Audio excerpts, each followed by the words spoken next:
Baik,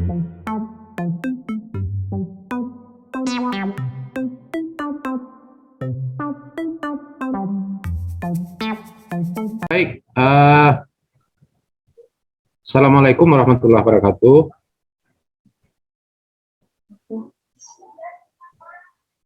Ya, perkenalkan, nama saya Muhammad Dinin. Itu sebagaimana yang tertulis di video, nampak kan dia, ya? Ya, bisa dibacakan nama saya? Ya, bisa Pak. Ya, kebetulan saat ini menjabat sebagai Kepala SMK Negeri 1 Bukit Tinggi sejak Januari 2019. Atau tempat lahir saya itu di Kabupaten Agam. Kebetulan lahirnya pas 17 Agustus 1964. Assalamualaikum warahmatullahi wabarakatuh. Waalaikumsalam warahmatullahi wabarakatuh. Perkenalkan, nama Ibu Isnaini, SPD, Ibu Sarjana Pendidikan. Ibu bekerja di SMP Negeri 1 Banu Ampu sebagai guru dan juga sebagai wakil kepala sekolah bidang kesiswaan. SMP Negeri 1 Banu Ampu itu terletak di Kabupaten Agam, Provinsi Sumatera Barat. Dan SMP Ibu itu termasuk sekolah yang sekolah bermutu untuk Kabupaten Agam, dengan banyak gelar-gelar yang diperoleh oleh SMP-nya, mulai dari SMP standar, kemudian SMP rintisan standar nasional, berstandar nasional gitu. Kemudian sekolah rujukan mutu juga, dan juga kalau sekarang ini masuk sekolah penggerak gitu. Dan Jadi, untuk Ibu sendiri, untuk Ibu sendiri, Ibu lahir di kota kecil di Bukit Tinggi, di Kabupaten Agam, yaitu Babukit namanya, pada tanggal 9 Juli 1973. Itu. Izin memperkenalkan diri, nama saya Laura Anjari. Saya sudah bekerja di BMKG UPT Stasiun Letera Lagi Wamena sejak tahun 2010.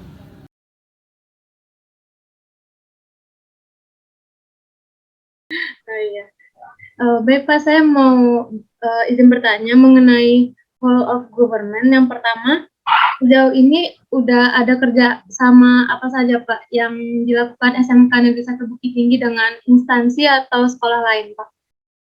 Ya, yang namanya SMK mesti ada kerjasama dengan instansi lain. Kalau tidak ada kerjasama dengan instansi lain, SMK itu tidak bisa secara utuh melaksanakan kegiatan proses belajar mengajar, terutama dengan industri. Jadi ada beberapa kelompok, kalau kita kelompokkan bentuk kerjasama kita itu, yang pertama dengan sekolah lain, tentunya yang ada kaitannya dengan peningkatan mutu. Mungkin ada kegiatan-kegiatan lomba, perlombaan, atau kegiatan latihan bersama dengan sekolah lain. Kemudian ada kerjasama dengan instansi pemerintah lain, umpamanya kayak puskesmas. Kita melaksanakan kerjasama dalam rangka pemeriksaan dan peningkatan kesehatan warga sekolah. Kemudian ada kerjasama kita dengan pihak kepolisian, dengan Kodim, itu dalam rangka sosialisasi tentang aturan tertib lalu lintas, bahaya penyalahgunaan narkoba, ataupun kegiatan-kegiatan dalam peningkatan disiplin. Kemudian yang lebih banyak itu kita kerjasama dengan industri. Dari 11 jurusan ada itu, banyak industri-industri yang kerjasama dengan kita. Bentuk kerjasamanya itu mulai dari penyusunan kurikulum bersama, supaya kurikulum itu memang betul-betul link dengan kebutuhan industri. Kemudian setelah itu tempat PKL atau magang siswa. Karena anak SMK ini kan harus magang dia selama minimal 3 bulan di industri. Jadi untuk itu tentu kita perlu kerjasama penempatan mereka magang. Itu industri-industri itu tersebar terutama di Sumatera Barat, bahkan ada yang di Provinsi Riau, Provinsi Sumatera Utara, Jambi, bahkan ada yang ke DKI Jakarta, ke Batam pun ada. Kemudian juga bentuk kerjasama kita dengan industri itu untuk sertifikasi siswa. Karena siswa SMK ini selain memperoleh ijazah dan rapor setelah tamat, dia harus memiliki sertifikat kompetensi sebagai bentuk pengakuan atas kompetensi yang mereka miliki. Nah, itu kira-kira, bahkan ada di antara industri itu yang ada memberikan bantuan, mungkin bantuan peralatan atau beasiswa terhadap anak-anak kita. Jadi fokus kita kerjasama itu kebanyakan ke industri-industri yang relevan dengan jurusan yang ada di sekolah. Umpamanya jurusan otomotif, kita kerjasama dengan Toyota Auto 2000 atau Astra Honda Motor. Nah, itu contohnya. Baik, Pak, Saya kira itu bentuk kerjasama kita. sejauh ini untuk alur dan proses kerjasamanya seperti apa ya Pak? Urutannya? Ya. Yang pertama tentu kita analisa dulu kebutuhan. Kebutuhan kita, kepentingan kita kerjasama itu, kemudian baru kita inventaris industri-industri mana atau instansi mana yang relevan dengan kebutuhan kita ini. Selanjutnya tentu kita melaksanakan negosiasi, bisa mengirim surat atau berkunjung langsung ke instansi tersebut atau industri tersebut untuk menyampaikan niat kita, keinginan kita untuk bekerja sama. Kemudian setelah itu tentu kita sepakati bentuk kerjasamanya apa. Yang namanya kerjasama itu tentu menguntungkan kedua belah pihak, bukan hanya menguntungkan pihak kita saja, dan apa juga manfaatnya bagi industri atau instansi lain kerjasama ini. Kalau hanya menguntungkan kita sendiri, tentu ada keberatan dari instansi lain atau industri itu untuk kerjasama. Nah, setelah itu tentu kita buat kesepakatan dalam bentuk MOU, Memorandum of Understanding, atau surat perjanjian kerjasama. Ada yang berlaku 1 tahun, ada yang berlaku 3 tahun, dan jika kerjasama itu baik, tentu kita perpanjang. Nah, begitu alurnya. Baru setelah itu extend sesuai dengan apa poin-poin yang tercantum di perjanjian kerjasama itu. Ya, termasuk dengan perguruan tinggi, umpamanya Universitas Negeri Padang, Politeknik Negeri Padang, Universitas Andalas, termasuk dengan perguruan tinggi juga. Berarti sejauh ini kerjasama SMK 1 Bukit Tinggi dengan instansi lain banyak ya Pak? Banyak. Kalau instansi pemerintah, umpamanya perguruan tinggi itu, kemudian balai-balai besar, balai besar pendidikan vokasi di Medan, di Bandung, kemudian kalau instansi yang di Kota Bukit Tinggi, Puskesmas, Dinas Kesehatan, Polres, Kodim. Kalau untuk industri itu lebih 200. Lebih 200 industri yang kerjasama dengan kita yang sudah tertuang dalam kesepakatan kerjasama atau MOU. Baik Pak, untuk sejauh ini apakah ada kendala mengenai kerjasama yang sudah dilakukan Pak? Kendala saya kira tidak ada, namun dalam pelaksanaan di lapangan itu tentu dipengaruhi beberapa faktor. Umpamanya ada kesepakatan kita untuk melaksanakan, kalau untuk industri itu PKL siswa atau instansi lain. Karena pandemi ini tentu kita tidak bisa leluasa untuk mengadakan pertemuan. Apalagi daerah kita sekarang akhir-akhir ini ditetapkan sebagai PPKM level 4, itu tidak boleh ada pertemuan. Saya kira itu saja mungkin kendalanya. Kalau tidak karena pandemi ini, saya kira bisa berjalan lancar saja. Bahkan akhir-akhir ini anak-anak kita tidak kita perbolehkan untuk melaksanakan PKL ke luar provinsi. Hanya di dalam provinsi aja. Saya kira itu pandemi yang kira-kira sebagai penghalangnya sementara. Baik Pak, jika kendalanya terkait pandemi seperti itu, apakah ada saran atau masukan dari Bapak untuk pelaksanaan kerjasama mungkin bisa dilakukan dengan online atau bagaimana Pak? Mungkin sarannya? Ya, jadi sementara waktu agar jangan terputus kerjasama itu, jadi ada juga kegiatan-kegiatan yang kita lakukan dengan model seperti ini, dengan daring, dengan Zoom meeting. baik itu pelatihan guru atau pelatihan siswa itu kita laksanakan secara daring. Ada bimbingan jarak jauh dari industri, dari perguruan tinggi, namun tentu hasilnya tidak maksimal. Hasilnya tidak maksimal dan tidak semua kegiatan-kegiatan yang bisa didaringkan dengan jarak jauh. Apalagi SMK yang sifatnya keterampilan yang butuh memang unjuk kerja, itu memang tidak maksimal, itu aja. Ya kalau ke depan saya kira ya kita berharap mudah-mudahan pandemi ini cepat berlalu. Kalau untuk mengatasinya saya kira harus habislah pandemi ini dulu di negara kita, baru bisa maksimal kita laksanakan. Baik Pak, terima kasih. Mungkin sekian pertanyaan dari saya. Mohon maaf mengganggu waktu siangnya Pak. Ini Nggak apa-apa. Iya. Nggak apa-apa, mudah-mudahan bermanfaat dan bisa menjadi referensi atau sebagai bahan untuk kegiatan-kegiatan Ananda. Mudah-mudahan sukses ke depan. Dan Pak Dayat itu adalah sahabat saya, kebetulan beliau juga alumni di SMK Negeri 1 Bukit Tinggi. Baik, mungkin kita bisa langsung masuk ke dalam pertanyaannya Ibu ya. Ya. Baik, pertanyaan pertama Ibu. Jadi sejauh ini kerjasama apa saja sih yang sudah dilakukan oleh instansi Ibu dengan mungkin dengan instansi yang lain, Bu? Oke. Sekolah kami itu sering mengerjakan kerjasama dengan instansi-instansi lain. Mungkin satu aja lah contohnya ya, Namusa. Boleh, Bu. Contohnya yang paling intens itu kerjasama dengan Dinas Kesehatan, dengan Pusat Layanan Masyarakat, Puskesmas. Okay.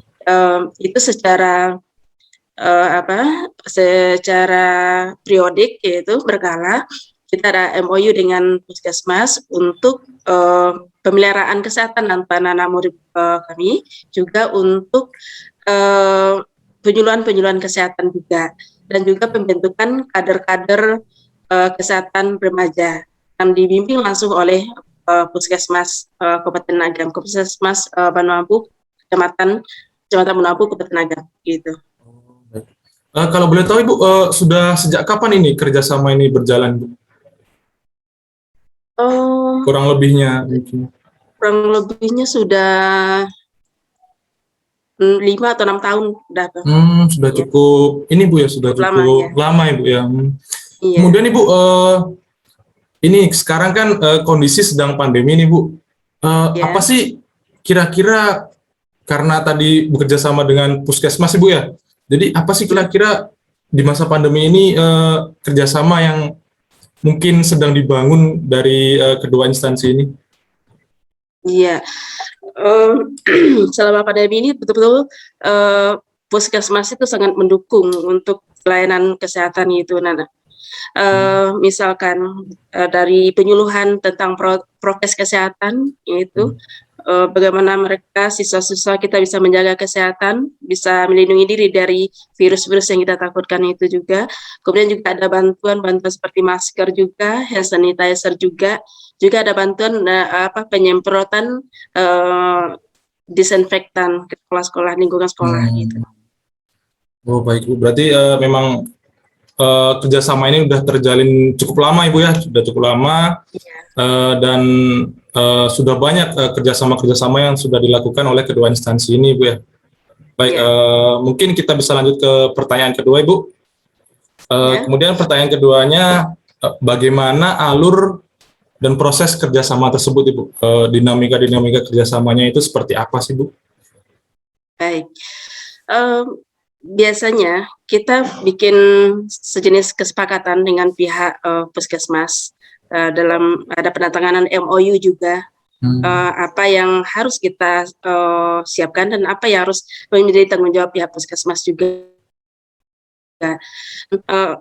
Yang paling utama itu dalam pencegahan kesehatan untuk anak-anak kita. Misalkan secara berkala pihak Puskesmas akan datang ke sekolah untuk mengecek mata, kemudian mengecek juga kondisi kesehatan anak-anak, kemudian memberikan penyuluhan. Itu secara berkala mereka akan datang ke sekolah. Kemudian yang untuk pendukungnya, pihak puskesmas juga membentuk kader kesehatan remaja yang dibimbing langsung oleh pihak puskesmas. Jadi pihak sekolah menyiapkan anak-anak yang siap, seperti kalau di SD ada istilahnya dokter kecil. Kalau di SMP, kalau di SMP itu ada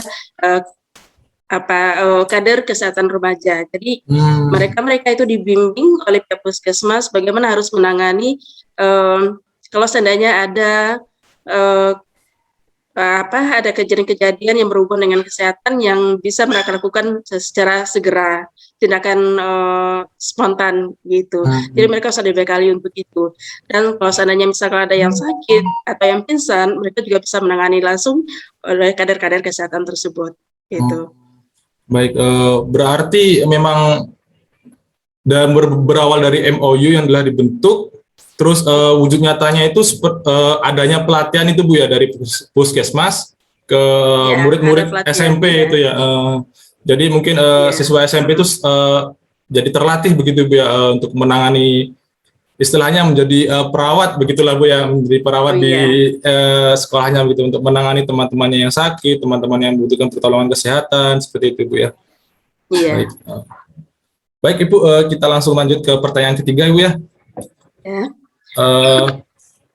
Ada nggak sih Bu kendala atau tantangan Ibu yang terjadi dalam kerjasama antar SMP tempat Ibu mengabdi dengan puskesmas tersebut Bu?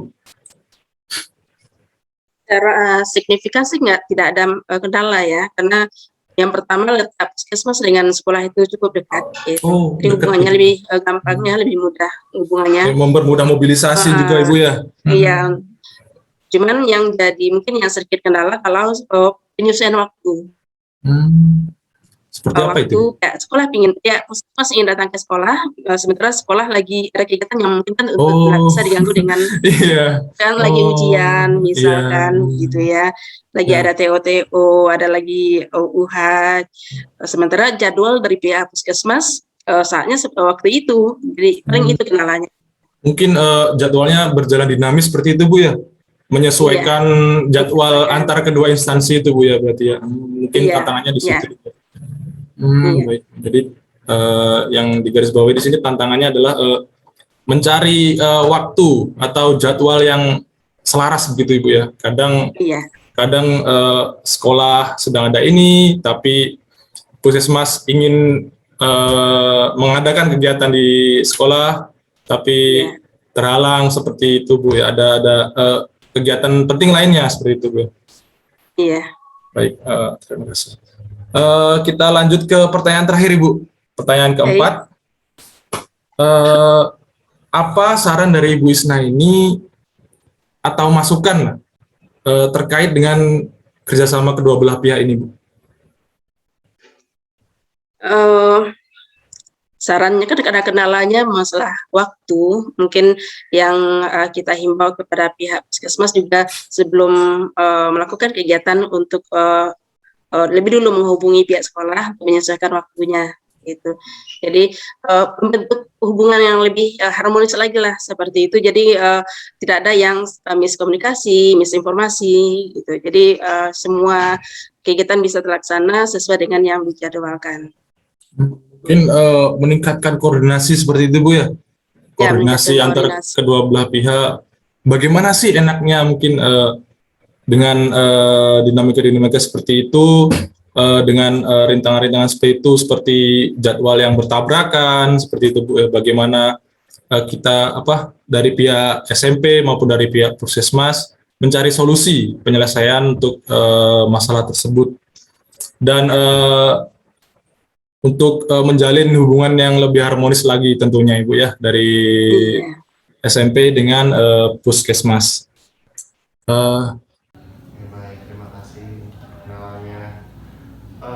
Langsung saja ke pertanyaannya mungkin ya Kak. Yang pertama, sejauh ini kerjasama apa saja yang sudah dilakukan oleh Stasiun Meteorologi Wamena dengan instansi-instansi lain gitu Kak? Baik, untuk kerjasama yang sudah kita lakukan dengan instansi terkait itu sudah kita lakukan sejak tahun 2017. Itu kami lakukan dengan 4 instansi terkait.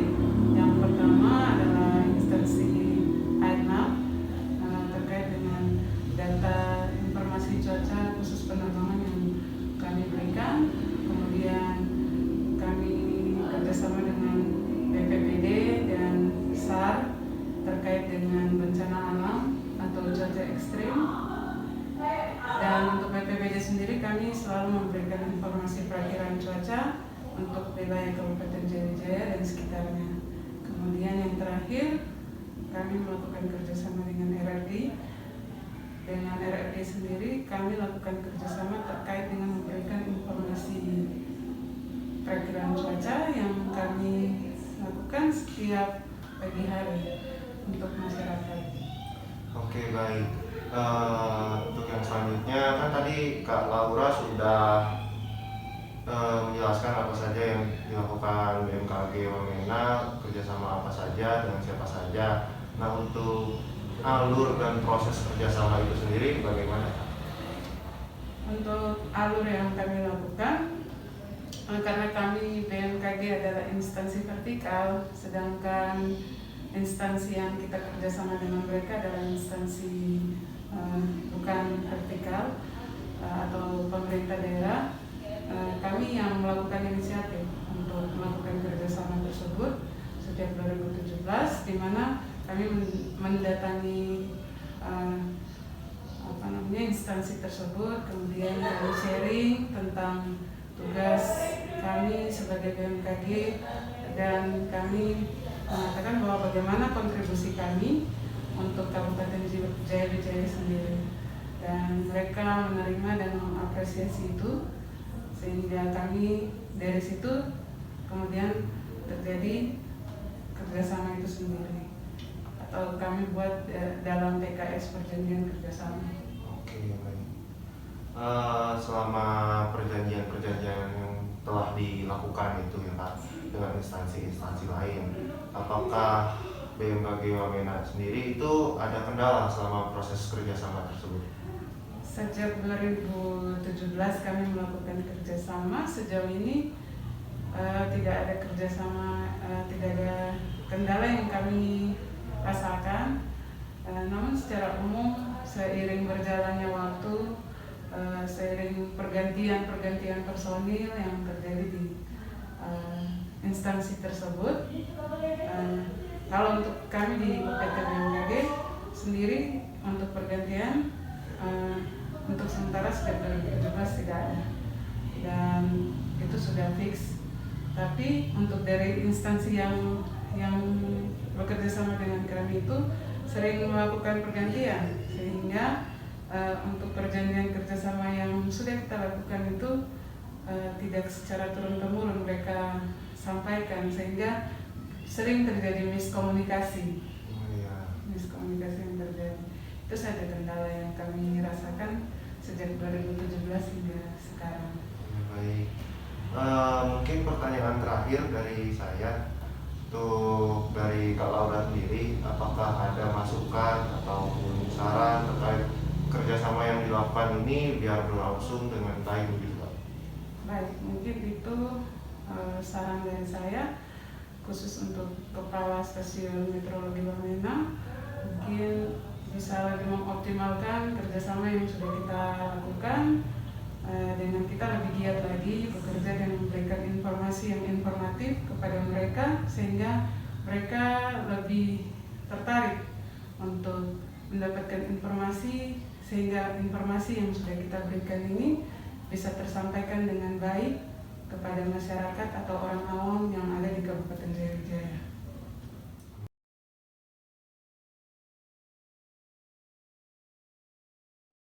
Whole of Government atau biasa disingkat dengan WOG adalah sebuah pendekatan fungsi yang mengintegrasikan upaya kolaboratif dari instansi pemerintah untuk menjadi kesatuan dalam mencapai tujuan, yaitu pembangun kebijakan, manajemen program, dan pelayan publik.